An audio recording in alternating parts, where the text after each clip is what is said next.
शितिकण्ठाय नमः। ॐ शिवाप्रियाय नमः। ॐ उग्राय नमः। ॐ कपर्दिने नमः। ॐ कामारये नमः।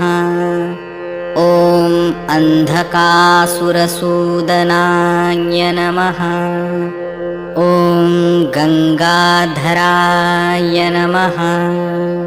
ॐ ललाटाक्षाय नमः। ॐ कालकालाय नमः।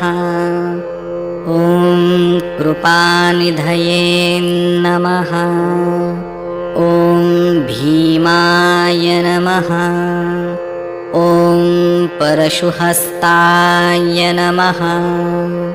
ॐ मृगपाणये नमः।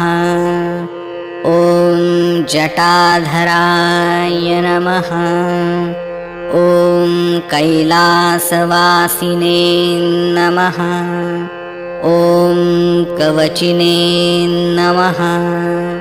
ॐ कठोराय नमः। ॐ त्रिपुरान्तका